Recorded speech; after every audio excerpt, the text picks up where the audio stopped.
कितनी दिव्यता से भरे हुए हैं दोनों। कौन है ये दोनों राजकुमार? ऐसा प्रतीत होता है दोनों योद्धा हैं, साथ में तपस्वी भी, जैसे मनुष्य भी हो और कोई दिव्यात्मा भी। इन दोनों के व्यक्तित्व में कितना अद्भुत आकर्षण है। परंतु यदि मैं इन्हें देखता रहूंगा तो कहीं ऐसा ना हो कि प्रभु श्री राम के दर्शनों से वंचित हो जाऊं। प्रभु सामने हैं और तुलसीदास तुम उन्हें यहाँ वहां देख रहे हो। प्रणाम प्रभु।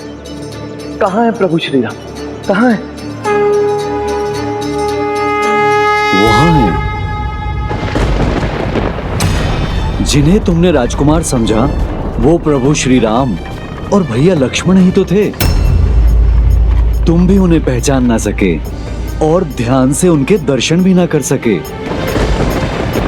ये आप क्या कह रहे हैं प्रभु? प्रभु श्री राम मुझे दर्शन देने आए थे और मैं अभागा उन्हें पहचान भी नहीं पाया। ये कैसे हो गया प्रभु? ये भूल मुझसे कैसे हो गई? जिनका नाम लेकर मेरा जन्म हुआ, बचपन से जिन्हें मैं खोज रहा था, सदा उन्हीं की पूजा की मैंने। कितनी बार उनकी राम कथा का पाठ किया मैंने। वो सामने थे मेरे और मैं ये कैसा आवरण पड़ गया मेरी दृष्टि पर।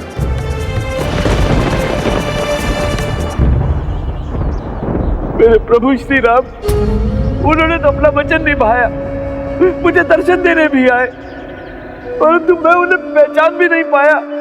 ये कैसा दुर्भाग्य है मेरा।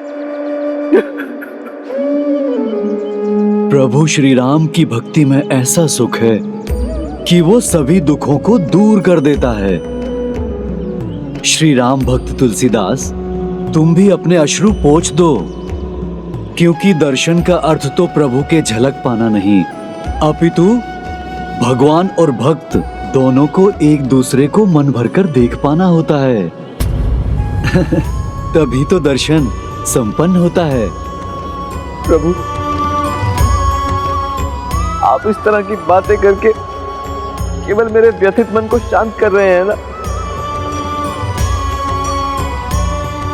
या वास्तव में आपके कहने का अर्थ ये है कि प्रभु श्री राम पुनः आएंगे और मुझे दर्शन देंगे? तुलसीदास, आशा में ही जीवन है और निराशा में दुख। आशा में प्रगति है और निराशा में पतन। इसीलिए निराश होने का कोई कारण नहीं। जब तक तुम प्रभु श्री राम के दर्शन से तृप्त नहीं होते, तब तक ना मेरा दिया वचन पूर्ण होगा और ना ही प्रभु श्री राम द्वारा दिए गए उनके दर्शन का अवसर। अर्थात प्रभु श्री राम पुनः दर्शन देने आएंगे मुझे? हाँ, मुझे विश्वास है ऐसा कल ही होगा। जब राम घाट पर प्रभु तुम्हें दर्शन देने आए तो तुम उन्हें पहचान लेना। हाँ प्रभु, आपने तो सदा मेरी सहायता की है, केवल एक सहायता और कर दीजिए। यदि मैं मूर्ख अज्ञानी पुनः प्रभु को पहचानने में असफल रहूं तो मुझे बस एक संकेत भर दे दीजिएगा। भक्त और भगवान के बीच भला मेरा स्थान कहाँ? ये आप क्या कह रहे हैं प्रभु? जहाँ प्रभु श्री राम, वहाँ श्री राम भक्त हनुमान। जब जब प्रभु श्री राम का नाम लिया जाएगा, वहाँ आपका आगमन तो स्वतः ही हो जाएगा। कल भी जब तक मुझे प्रभु श्री राम के दर्शन नहीं हो जाते और जब तक मैं प्रभु श्री राम को पहचानने में सफल नहीं हो जाता, तब तक मैं बिना रुके प्रभु श्री राम के नाम का जाप करता रहूंगा। तब आपको तो वहां आना ही पड़ेगा प्रभु। आएंगे ना? अवश्य। धन्यवाद प्रभु, धन्यवाद। सच्चे मन और श्रद्धा से जो भगवान को पाना चाहते हैं, ऐसे सच्चे भक्तों से तो भगवान भी मिलने को आतुर रहते हैं। इसलिए वो उन्हें दूसरा अवसर अवश्य देते हैं। फिर अगले दिन तुलसीदास जी ने वही किया होगा ना, जैसा हनुमान जी ने कहा। अगला दिन था बुधवार, मौनी अमावस्या, जो ग्रहों की स्थिति और उसकी तिथि के अनुसार अत्यंत शुभ दिन था। एवं इसी दिन तुलसीदास जी प्रभु दर्शन की आशा मन में लिए चित्रकूट के घाट पर बैठे हुए थे। हाँ, ये सर्वोत्तम स्थान है। अब यहाँ बैठूंगा और प्रभु किसी भी दिशा से आए, मैं उन्हें देख ही लूंगा। श्री राम श्री राम श्री राम श्री राम श्री राम श्री राम श्री राम श्री राम श्री राम श्री राम।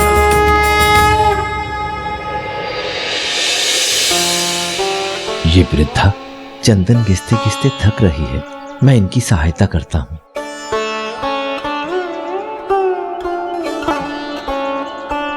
श्री राम श्री राम श्री राम। जय श्री राम। श्री राम श्री राम श्री राम।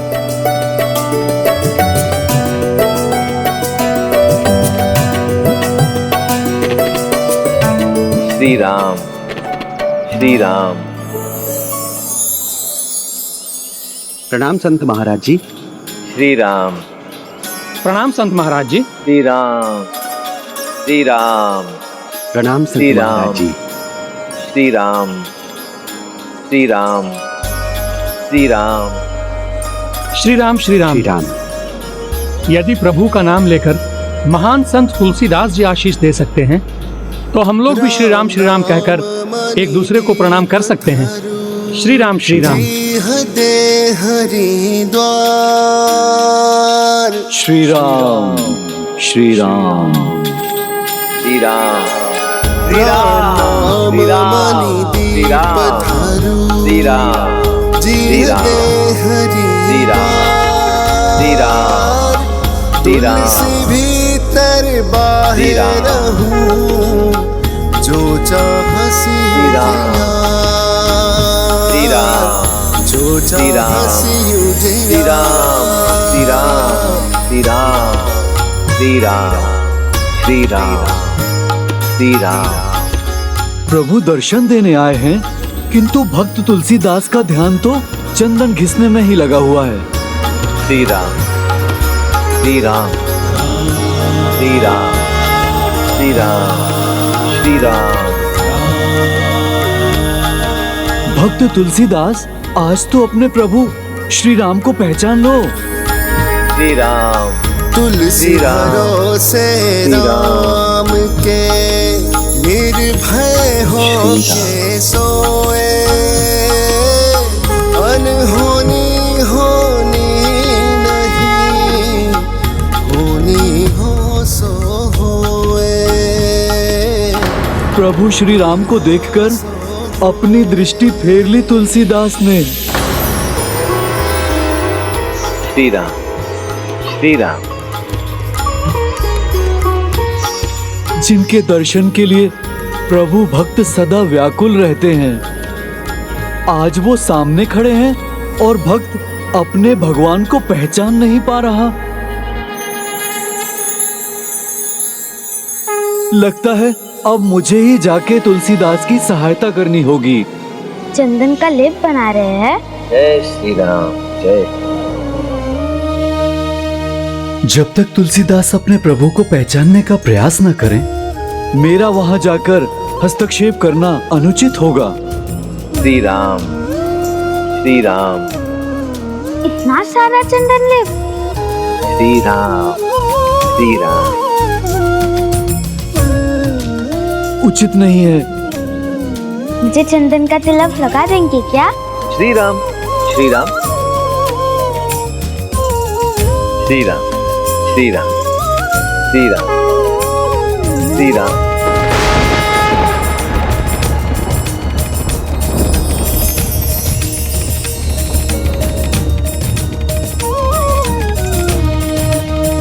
ये कैसा दिव्य आभास हुआ मुझे। लगता है प्रभु यही निकट में ही कहीं हैं।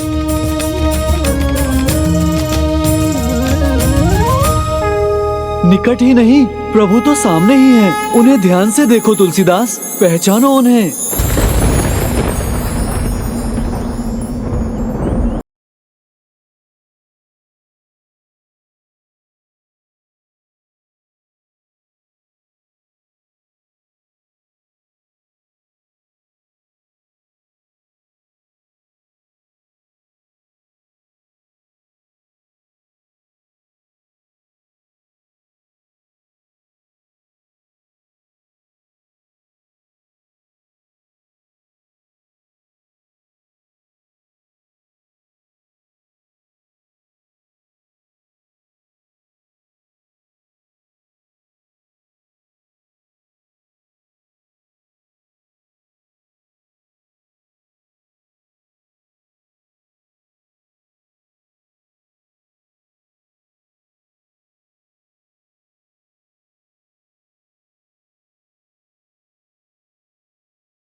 प्रभु श्री राम, मेरे प्रभु श्री राम।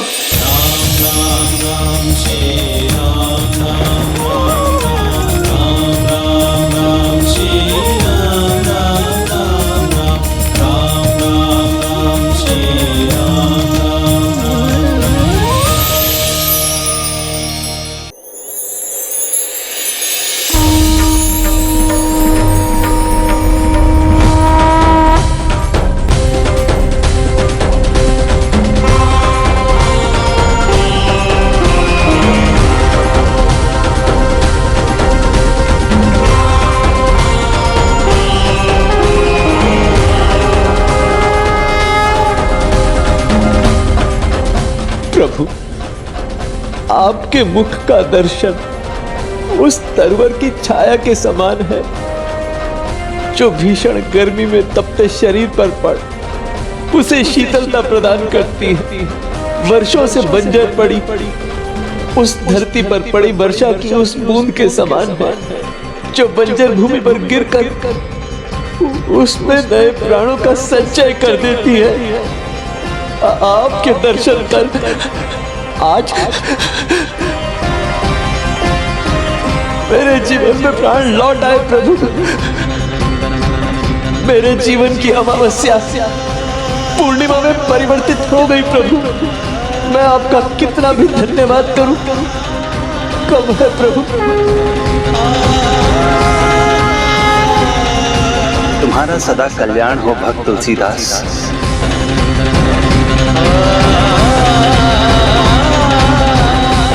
किंतु तुम्हारे जीवन का उद्देश्य अभी पूर्ण नहीं हुआ है। तुम्हारी यात्रा अब आरंभ होगी। इसे विजय तिलक समझो और इसी से तुम्हें अपने जीवन में अपने उद्देश्य को पूर्ण करने की क्षमता मिलती है।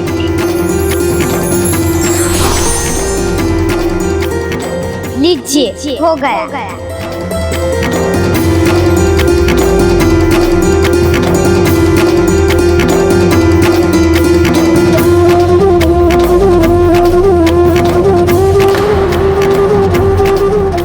धन्यवाद प्रभु श्री राम की कृपा हो तुम पर। सदा तुम्हारा भला हो पुत्र।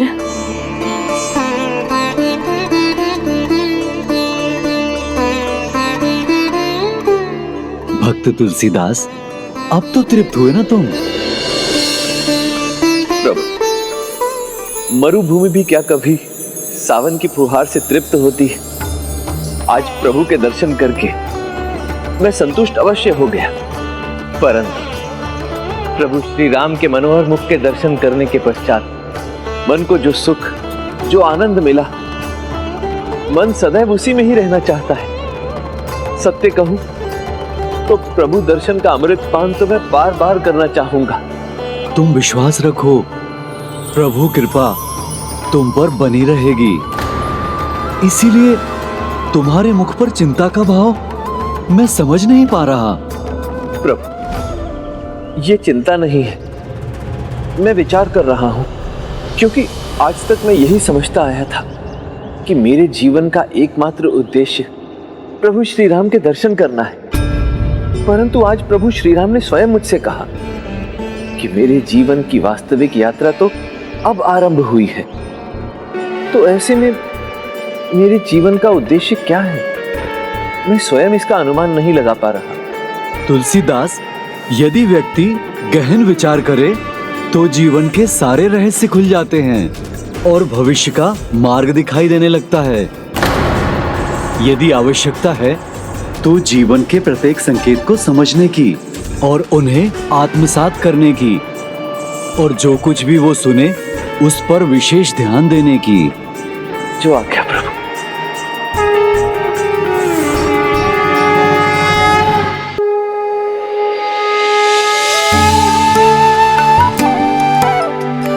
हे संत श्रेष्ठ, प्रयाग का माघ मेला आरंभ हो रहा है, जिसमें महान महात्मा सम्मिलित होते हैं। क्या आप भी चलना चाहेंगे? यदि आवश्यकता है तो जीवन के प्रत्येक संकेत को समझने की और उन्हें आत्मसात करने की। हाँ, मैं अवश्य जाऊंगा और वहीं से ही मैं काशी चला जाऊंगा।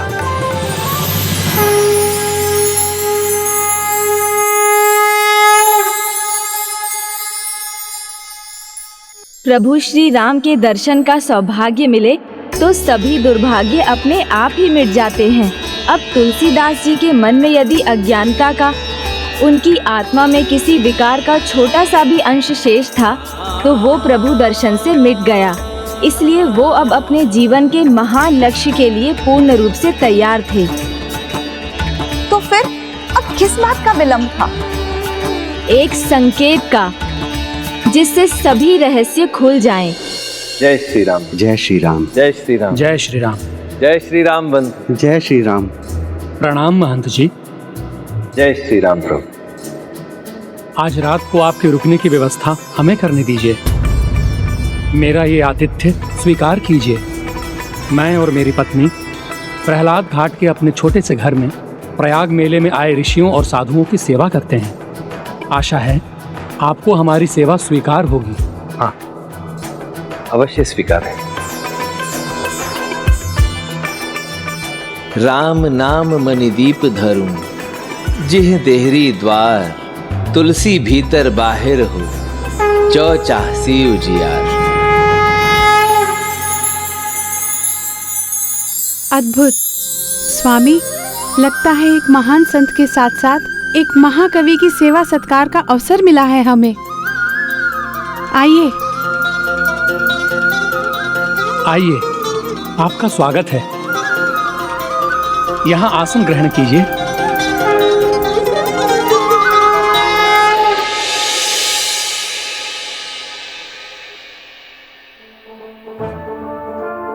अद्भुत, लगता है एक महान संत के साथ साथ एक महाकवि की सेवा सत्कार का अवसर मिला है हमें।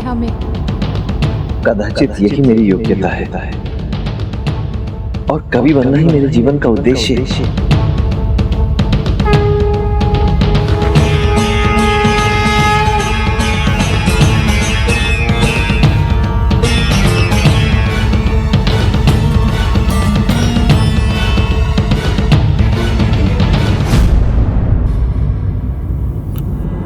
जल आदि की व्यवस्था तो कर दी है। यदि कुछ और चाहिए तो आदेश कीजिएगा। सुनिए, क्या आपके घर में कुछ लेखन सामग्री होगी? कुछ ताड़पत्र और स्याही तो होगी।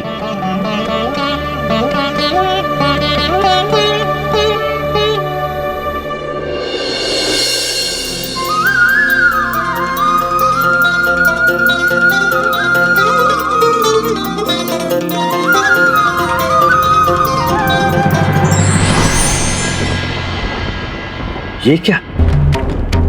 मेरा लिखा नेत्रों से ओझल कैसे हो गया?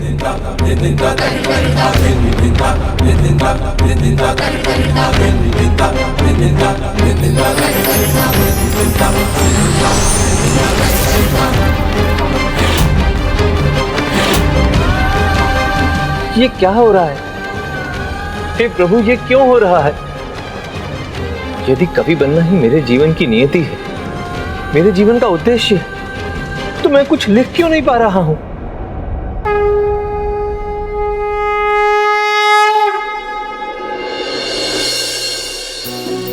प्रणाम महात्मा जी। प्रणाम।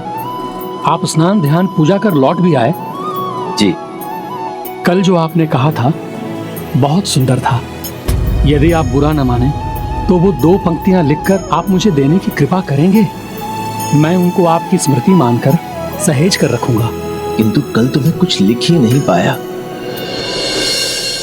महात्मा जी, स्वामी ने जो अनुरोध किया है उसे पूर्ण कर हमें कृतार्थ कर दीजिए।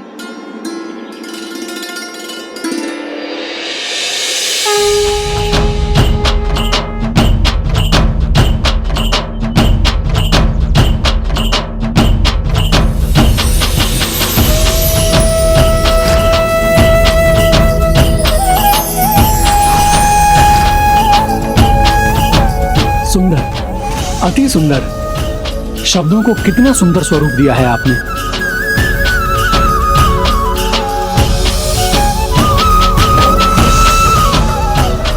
ये क्या हुआ? कल भी तो प्रभु श्री राम के नाम की महिमा पर ही लिखा था मैंने। फिर ये रह गया और वो मिट गया, ऐसा क्यों हुआ? ऐसा क्यों हो रहा था गजानन? आपके इस प्रश्न के उत्तर में तुलसीदास जी के भावी जीवन का उद्देश्य छिपा था, किंतु इसका उत्तर उन्हें कौन देता। अगले कुछ दिन वो बार बार लिखने का प्रयास करते रहे, किंतु हर बार वही हुआ। जैसे ही वो कुछ शब्द भोजपत्र पर अंकित करते, वो शब्द अपने आप अदृश्य हो जाते।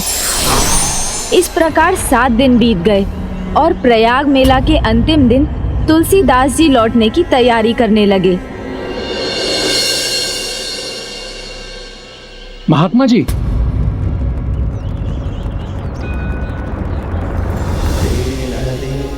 आप ये लिखने की सामग्री तो यहीं भूल गए। इसका क्या करूंगा मैं? कदाचित लिखना मेरी नियति में नहीं, ये मेरे जीवन का उद्देश्य नहीं है। किंतु हमारा उद्देश्य है आपको प्रेरित करना। सूर्योदय तो होकर ही रहता है, भले ही हम सोए रहे, और जब जागते हैं तब रात का अंधकार छट चुका होता है, सवेरा ही दिखाई देता है। जागने भर की देरी है, किंतु हमें पूर्ण विश्वास है आपके जीवन में सवेरा आएगा। हमारे आराध्य अवश्य आपके उद्देश्य को पूर्ण करने की शक्ति देंगे।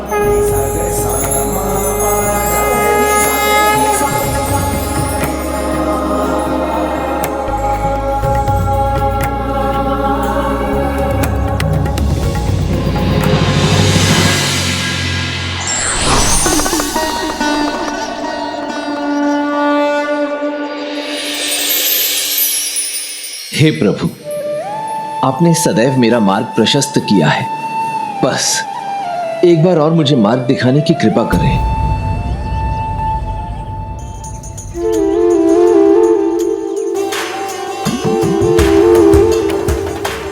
ये तो वही ऋषि हैं जो ऋषि काकभूषुंडी की रामकथा में भी थे। अवश्य ही इनका यहां उपस्थित होना कोई संकेत है।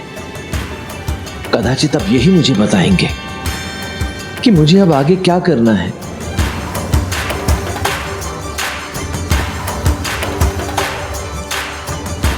ये तो ऋषि भारद्वाज हैं, गुरु नरहरिदास और गुरु संकादि के भी गुरु। हे प्रभु, ये सब क्या हो रहा है? मुझे कुछ समझ में नहीं आ रहा। मुझे समझाने की कृपा करें प्रभु।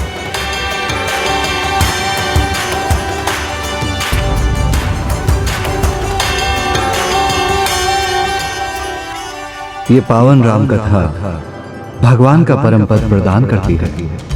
इसका श्रवण करने से अविचल भक्ति प्राप्त होती है। हे उमा, ये वही राम कथा है जो आगे चलकर ऋषि काकभूषुंडी गरुड़ देव को सुनाकर उनका भ्रम दूर करेंगे। विमल कथा हरिपद धाई, भगति होई सुनी अनपायनी। उमा कहियूं सब कथा सुहाई, जो भुसुंडी ठगपति ही सुनाई। उस क्षण तुलसीदास जी ने भविष्य के महान संतों के साथ राम कथा के विभिन्न कांडों की रचना करते हुए स्वयं को देखा।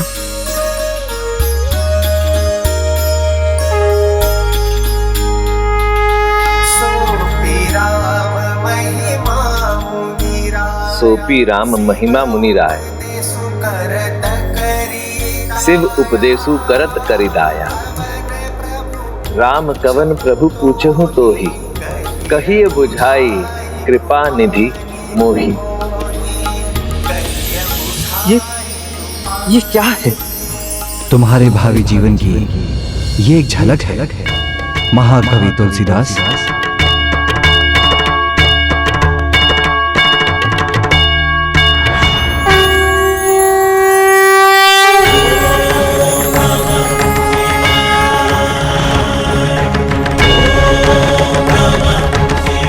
प्रणाम करो, प्रणाम जगत माता। आप दोनों ने तो सदैव मेरा हाथ थामा है, मेरा मार्ग प्रशस्त किया, तो आज भी मुझे मार्ग दिखाने की कृपा करें। उस रामायण के भाग हैं जो स्वयं मैंने महेश्वरी को सुनाई थी, जो ऋषि काकभूषुंडी ने सुनी, और उन्होंने पक्षीराज गरुड़देव को सुनाई। उसी सभा में ऋषि याज्ञवल्क्य जी ने राम कथा सुनी और उन्होंने ऋषि भारद्वाज को सुनाई। इसीलिए मैं फिर कहता हूं, तुम इन सभी के साक्षी बन रहे हो। अर्थात ये एक झलक है तुम्हारे जीवन के उद्देश्य की। महाकवि तुलसीदास। प्रभु, आपने मुझे महाकवि की उपाधि तो दे दी, परंतु ये नहीं बताया कि मैं उस तक पहुंचूंगा कैसे। सत्य कहूं तो आपकी उस उपाधि से मैं एक उलझन में पड़ गया हूं। मैं जो कुछ भी लिखता हूं वो स्वतः ही मिट जाता है। फिर ऐसे में मैं महाकवि कैसे बनूंगा? पुत्र तुलसीदास, ऐसा क्या लिखा तुमने जो मिट गया? माता, मेरे मन में तो बस प्रभु श्री राम ही बसते हैं। उन्हीं की प्रशंसा में मैंने देव भाषा संस्कृत में उन्हीं की महिमा का वर्णन करते हुए कुछ पद लिखे थे। तो क्या तुमने ऐसा भी कुछ लिखा जो मिटा नहीं? हाँ प्रभु, मैंने प्रभु श्री राम की प्रशंसा में साधारण जन की भाषा अवधि में भी कुछ पद लिखे थे। और जो तुम्हारे हाथों में है वो कौन सी भाषा में लिखा है? ये भी प्रभु साधारण जन की भाषा अवधि में भी, जिसे हर कोई समझ सकता है। सरल भाषा अवधि लिखी रह गई, इसका भी कोई अर्थ होगा क्या? इसमें भी प्रभु श्री राम की कोई इच्छा छिपी है? पुत्र तुलसीदास, तुम तो महाज्ञानी हो। इसका निष्कर्ष तो तुम्हें स्वयं ही निकालना होगा। तुलसीदास, यदि व्यक्ति गहन विचार करे तो जीवन के सारे रहस्य खुल जाते हैं और भविष्य का मार्ग दिखाई देने लगता है। हम जैसे भक्तों का क्या होगा जो संस्कृत नहीं जानते? हम प्रभु श्री राम की जीवन गाथा को कैसे समझेंगे और सुनेंगे?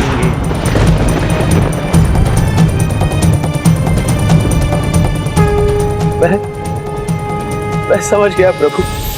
माता, मैं समझ गया कि मेरे जीवन का उद्देश्य क्या है। मुझे प्रभु श्री राम की कथा सरल भाषा में लिखनी है, उस भाषा में जिसे एक साधारण भक्त भी समझ सके। वो राम कथा प्रभु जो स्वयं आपके ऋषि काकभूषुंडी के, ऋषि याज्ञवल्क्य जी के मुख से निकली पावन शब्द गंगा के ही समान होगी और जिसके श्रोता होंगे स्वयं माता गौरी, पक्षीराज गरुड़देव, महर्षि भारद्वाज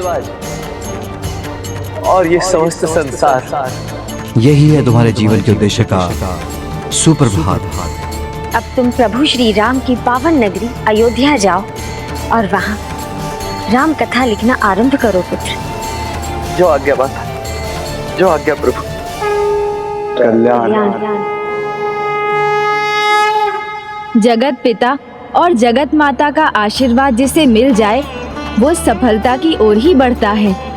जैसे अब तुलसीदास जी के पग राम कथा लिखने के लिए प्रभु श्री राम की पावन नगरी अयोध्या की ओर बढ़ रहे थे। जय श्री राम, जय जय राजा राम। जय श्री राम, जय सिया राम। श्री राम, जय जय सीताराम। जैसे ही वो अयोध्या नगरी पहुंचे, उनके साथ एक अद्भुत संयोग हुआ।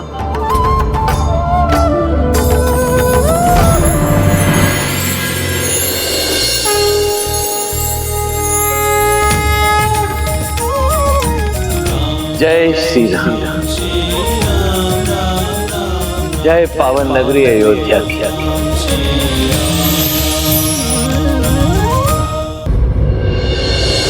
मित्र श्रीकांत, यहाँ अयोध्या कब पहुंचे? ऐसे प्रभु की लीला कहिए या उनकी प्रेरणा, मुझे ऐसा आभास होने लगा कि इस रामनवमी के शुभ अवसर पर आप अयोध्या अवश्य पधारेंगे, तो मैं भी यहाँ आ गया और आपके लिए भी सारी तैयारियां पूरी करनी हैं।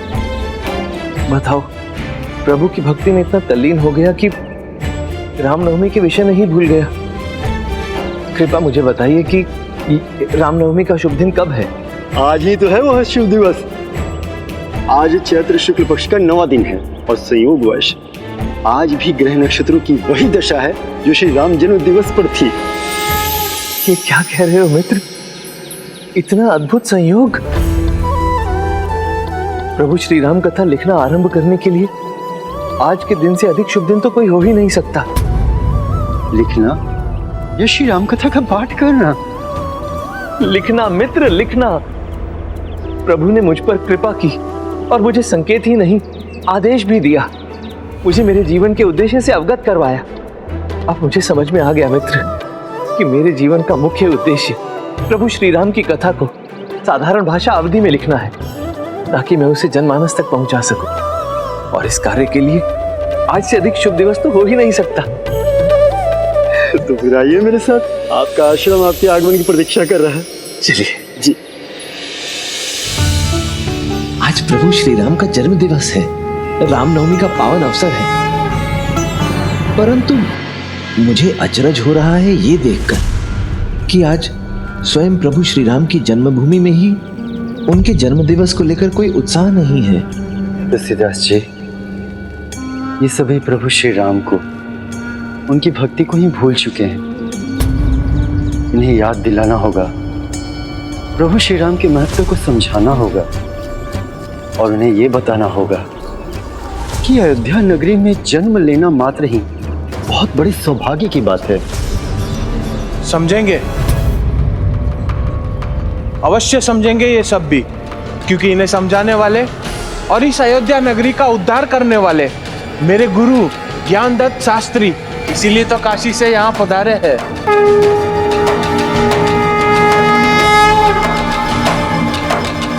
काशी में सबसे सम्मानित ज्ञानियों में से एक है गुरुजी। काशी विश्वनाथ मंदिर के मुख्य पुजारी भी इनके ज्ञान का लाभ उठाने और इनसे सुझाव लेने आते रहते हैं। बस, अब बस भी करो, मेरे शिष्य को क्षमा करें। बोलना आरंभ करता है तो ये भी नहीं देखता कि सामने कौन खड़ा है। वैसे अब अपने मुख अपनी प्रशंसा कौन करे। वैसे भी भला तो मेरा हुआ है यहाँ गुरु नर हरिदास के आश्रम में, उनसे ज्ञान प्राप्त कर। मैं और मेरे महान मित्र भी गुरु नर हरिदास के ही शिष्य रह चुके हैं। मैं श्रीकांत और ये मेरे मित्र संत तुलसीदास। तुलसीदास?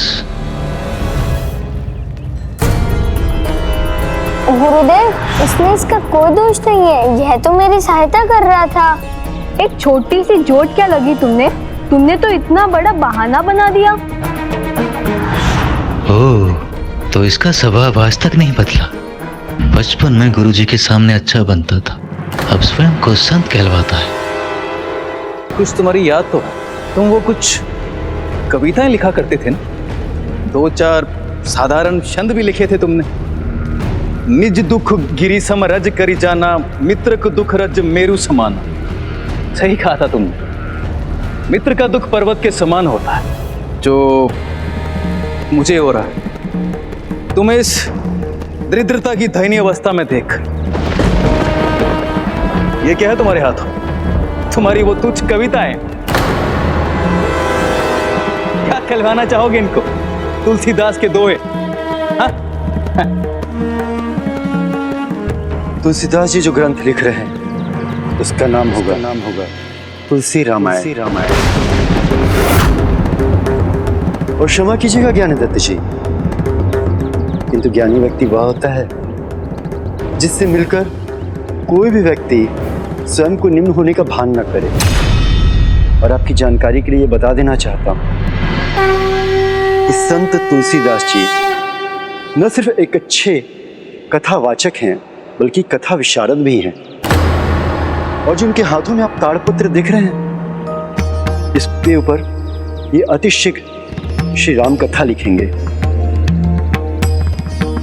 तुलसीदास जी, आप इस महान कार्य को प्रारंभ कीजिए। अवश्य।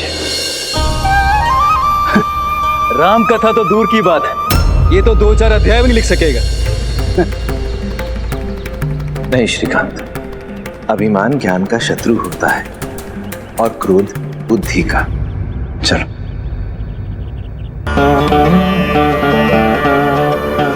किसी भी महान कार्य के आरंभ में ऐसे लोगों का सामना तो करना ही पड़ता है, जो क्षमता, योग्यता, साहस आदि पर संदेह कर उस व्यक्ति का विश्वास तोड़ने का प्रयास करते हैं। ज्ञान दत्त ने भी ऐसा ही प्रयत्न किया। ये लीजिए, आपके लिखने की व्यवस्था हो गई है। धन्यवाद मित्र। श्रीकांत, क्या हुआ मित्र? तुम्हारा मुख देखकर ऐसा प्रतीत हो रहा है जैसे तुम दुखी हो, व्यथित हो। दुखी और व्यथित नहीं, क्रोधित हूं मैं। वो अज्ञानी घमंडी ज्ञानदत्त आपका अपमान और उपहास कर रहा था और आप शांत बने रहे। तुलसी, इस संसार में भांति भांति के लोग, सबसे हंसमिल बोलिए, नदी नाव संजो। मित्र, इस संसार में हमें भिन्न भिन्न प्रकार के लोग मिलेंगे। कुछ आपसे मीठा बोलेंगे, कुछ आपको कटु वचन कहेंगे, कुछ आपकी प्रशंसा करेंगे तो कुछ निंदा करेंगे, परंतु हमें सभी से मुस्कुराकर बात करनी चाहिए। ठीक वैसे ही जैसे नदी, नई हो या पुरानी, सभी नौकाओं को अपनी धारा में बहने देती है। तनिक सोचने का प्रयास करो मित्र। बचपन में कहा हुआ मेरा दोहा उसे आज तक कंठस्थ है। तो इसका अर्थ ये हुआ कि काव्य पद्धति में कही हुई पंक्तियां लोगों को अधिक सरलता से स्मरण हो जाती हैं।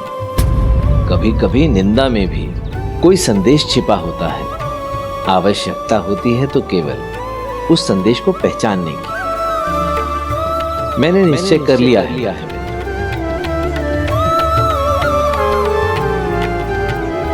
कि मैं प्रभु श्री राम की कथा का वर्णन कविता रूप में करूंगा और मेरे द्वारा लिखी जाने वाली प्रभु श्री राम कथा की महिमा का बखान दोहों और चौपाइयों में किया जाएगा।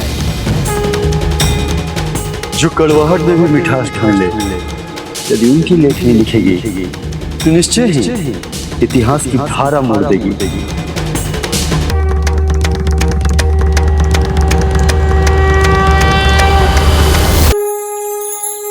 मैं प्रभु श्री राम की कथा का वर्णन कविता रूप में करूंगा और मेरे द्वारा लिखी जाने वाली प्रभु श्री राम कथा की महिमा का बखान दोहों और चौपाइयों में किया जाएगा। जो कड़वाहट में भी मिठास ढूंढ ले, यदि उनकी लेखनी लिखेगी तो निश्चय ही इतिहास की धारा मोड़ देगी।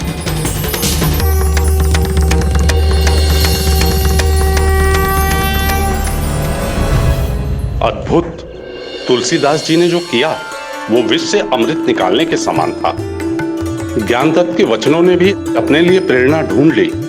ये सीख तो सभी को लेनी चाहिए पुष्पदंत जी। अपनी भूलों से, अपनी विफलताओं से सीख लेकर आगे बढ़ना चाहिए, ना कि दुखी होकर अपना आत्मविश्वास खो देना चाहिए। तभी सफलता मिलती है, फिर भले ही कोई किसी के सामर्थ्य को कितना भी कम क्यों ना आके।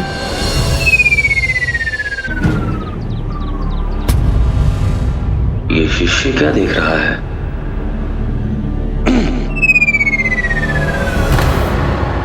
प्रणाम गुरुजी। मैं तो बस ये देख रहा था कि तुलसीदास जी वास्तव में राम कथा लिख रहे हैं कि नहीं। राम कथा और तुलसीदास, कविता लिखना और राम कथा लिखने में बहुत अंतर है। वो क्या लिखे, इसलिए तुलसीदास पर ध्यान देने जगह अपने काम पर ध्यान दो। हे प्रभु, आपके इस महान कार्य में मेरा मार्गदर्शन करने की कृपा करें।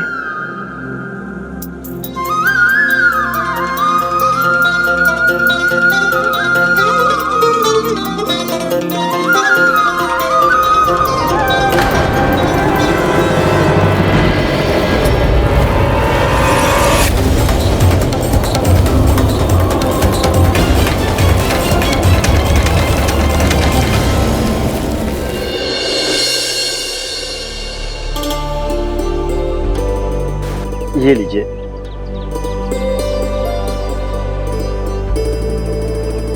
ये तो लेखनी ही टूट गई। समय अनुकूल है इतने शुभ कार्य के लिए, इतना पावन और शुभ अवसर है, फिर ये अपशकुन क्यों?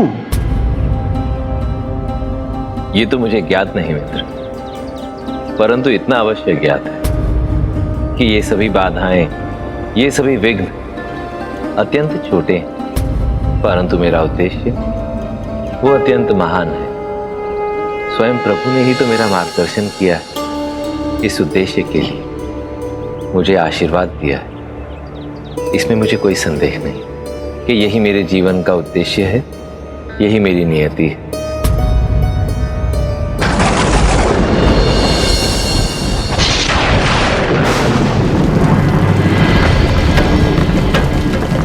अब ये वर्षा कहां से आरंभ हो गई?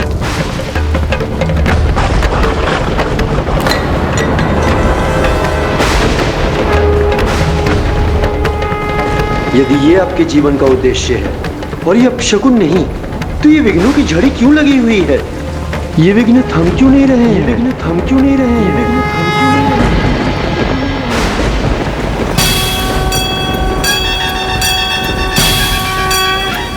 मुझे ज्ञात हो गया है, इतने महत्वपूर्ण कार्य के शुभारंभ से पूर्व मैंने विघ्नहर्ता गणेश का शुभाशीष जो नहीं लिया, प्रथम पूजनीय बुद्धि के देवता पार्वती नंदन श्री विघ्नहर्ता गणेश के आशीर्वाद के बिना इतना महत्वपूर्ण कार्य भला कैसे संभव हो सकता था?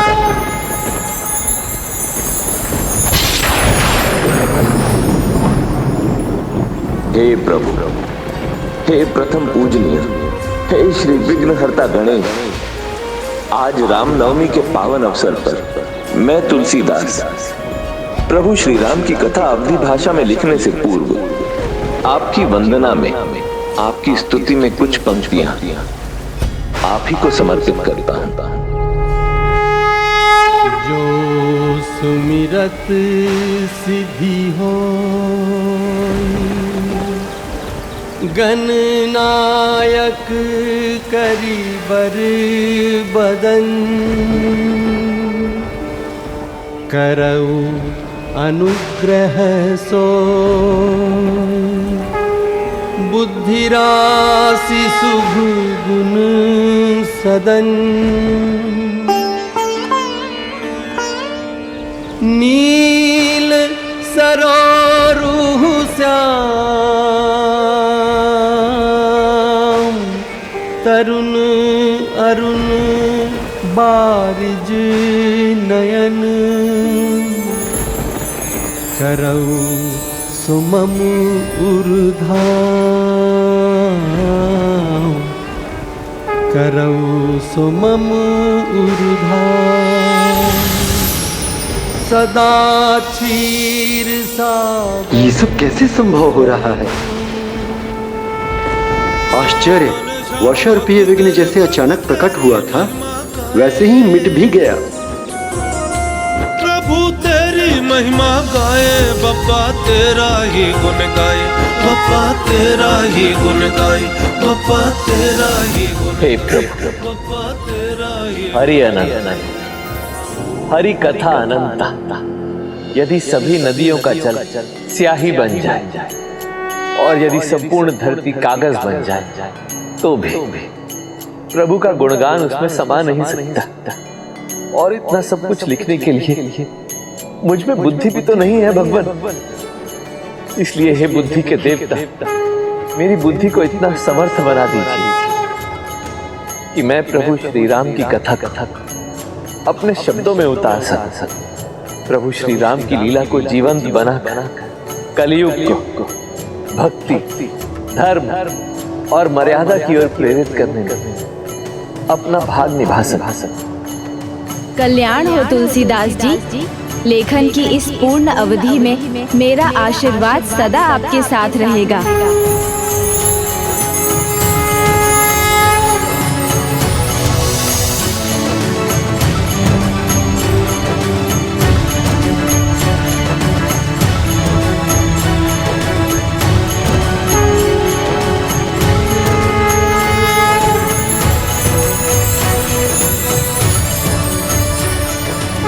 ज्ञानेश्वर गणेश जी की कृपा पात्र बने हैं आप। अब आपको अपने महान ग्रंथ के लेखन में और विलंब नहीं करना चाहिए।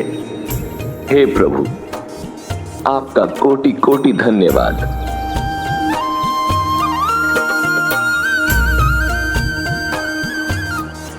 वर्णानामर्थ संघानाम रसानाम छंद सामपि मंगला नाम च करता रहो, वंदे वाणी विनायको।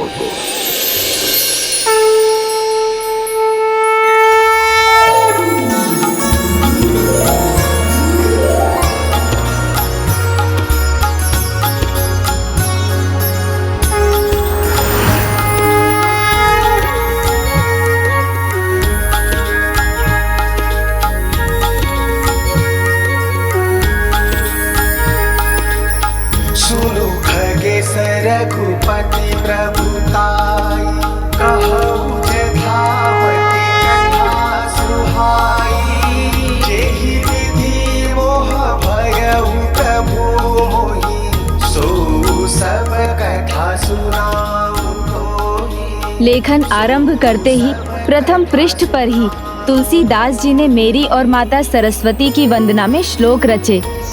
फिर इतना महान अवसर देने के लिए पिताश्री प्रभु महादेव, माता पार्वती और प्रभु श्री राम एवं माता जानकी का धन्यवाद करते हुए भी उन्होंने श्लोक रचे।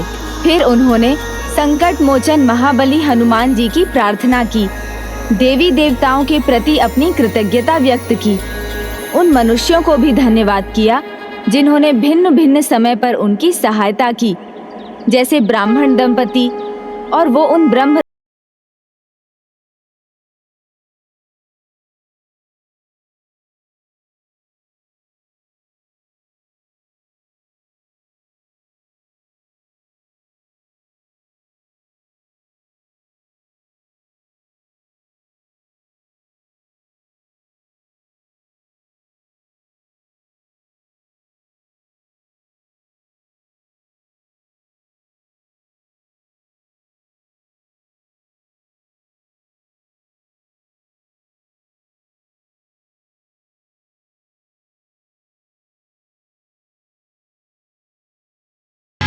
इस प्रकार तुलसीदास जी ने प्रभु श्री राम के पावन चरित्र का बखान करने वाले महाकाव्य की रचना आरंभ की।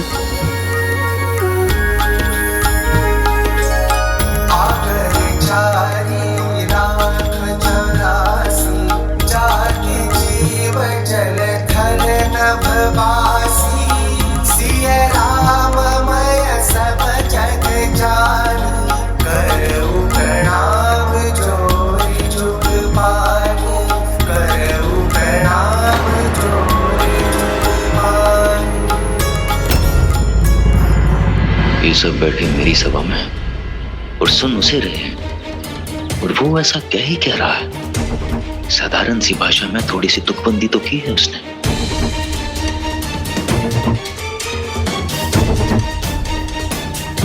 सभा में आप सबका ध्यान कथावाचक पर होना चाहिए। इधर देखिए सब, अपना ध्यान भटकने मत दीजिए।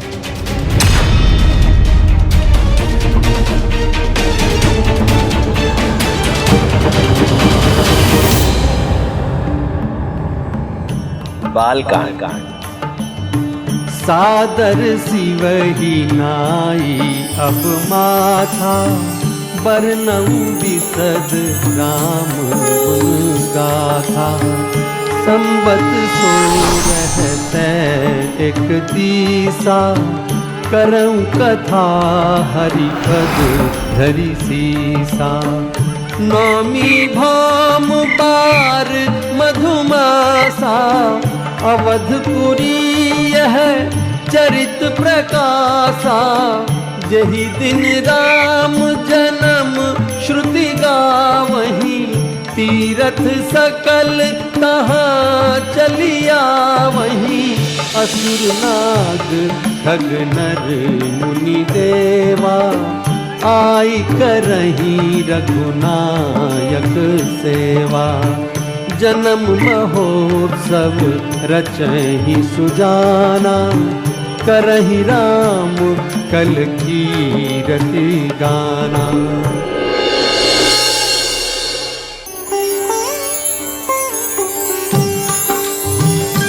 भय प्रगट कृपाला, दीन दयाला, कौसल्या हितकारी। हर्षित महतारी, मुनि मनहारी, अद्भुत रूप रूप विचारी, यह चरित जगा वही हरि पद पावही, तेन परहि भव कूपा, मैं जगत दिवाला।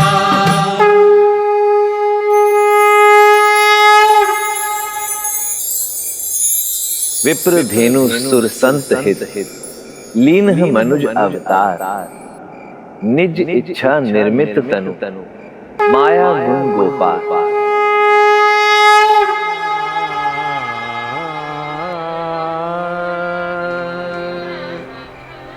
ठुमकी चलत रामचंद्र, ठुमकी चलत रामचंद्र, ठुमकी चलत रामचंद्र, बाजत पैंजनिया, ठुमकी चलत रामचंद्र, ठुमकी चलत रामचंद्र, बाजत पैंजनिया, ठुमकी चलत रामचंद्र, किलकिलात उठत धाय, किलकिलात उठत धाय, गिरत भूमि लटपटाय, किलकिलात उठत धाय, गिरत भूमि लटपटाय, धाय माय गोद लेत, धाय माय गोद लेत, दशरथ की रनिया, ठुमकी चलत रामचंद्र, ठुमकी चलत रामचंद्र, बाजत पैंजनिया, ठुमकी चलत रामचंद्र। अद्भुत आकर्षण है इस मधुर भजन में, इस निर्मल वाणी में।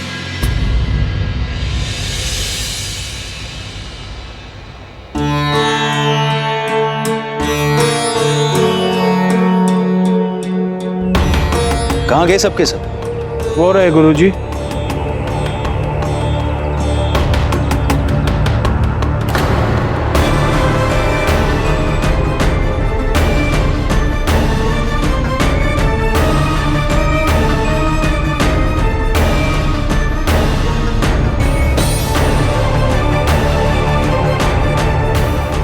ये सब वो क्या रहेगा?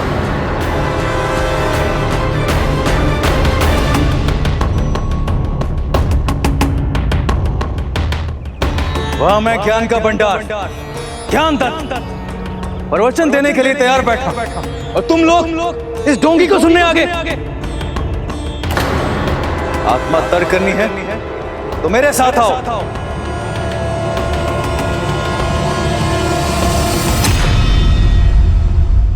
और कलयुग है, अज्ञानता और मूर्खता की पराकाष्ठा, तभी आप सब लोग यही हैं। मूर्खता नहीं ज्ञानी जी, ध्यान से देखिए, सभी के मन में और मुख पर प्रभु श्री राम की भक्ति छाई हुई है। हाँ स्वामी, ये उचित कह रहे हैं।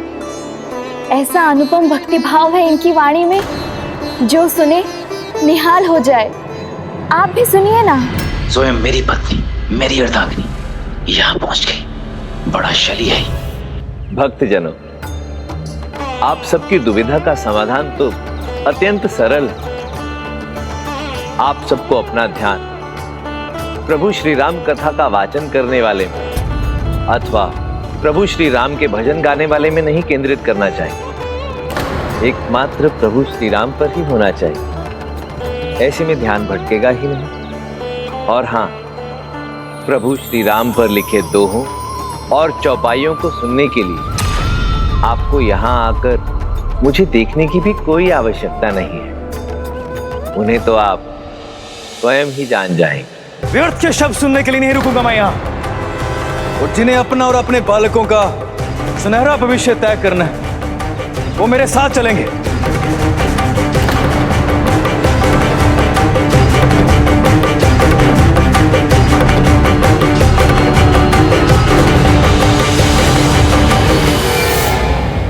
तुलसीदास जी, महाशय ज्ञानदत्त का यह कैसा थोथा ज्ञान है कि प्रभु श्री राम का चरित्र सुनकर भी उनके मन में तनिक भी भक्ति भाव नहीं आया।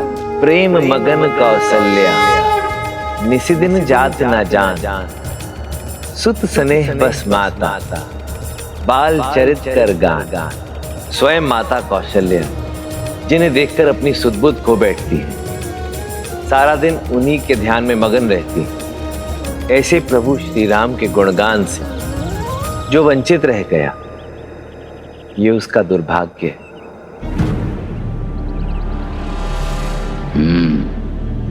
लौट कर यहीं आना पड़ा ना इन्हें। तुलसीदास जी ने किसी भी विकार को अपने निकट नहीं आने दिया, पूरी तन्मयता से अपने लेखन कार्य में जुटे रहे और कुछ ही माह में बाल कांड की रचना पूरी की। निज गिरा पावनी करण कार, राम जसु तुलसी कहियो, रघुवीर चरित अपार, बारिधि पारु कभी कौने कही। हे प्रभु, आपकी महिमा का वर्णन कर मैं अपनी ही वाणी को पवित्र कर रहा हूं, और वैसे भी आपकी कृपा के बिना सागर से भी विशाल आपके चरित्र का वर्णन कर पाना किसी भी कवि के लिए असंभव है। मैं तो केवल इतना चाहता हूं प्रभु कि जो भी मनुष्य इसका पाठ करे उस पर सदैव प्रभु श्री राम और माता जानकी की कृपा बनी रहे। मैं अपनी इस रचना का प्रथम भाग आपके श्री चरणों में अर्पित करता हूं। और अब आपसे अयोध्या कांड लिखने की अनुमति चाहता। अयोध्या कांड लिखने की अनुमति चाहता।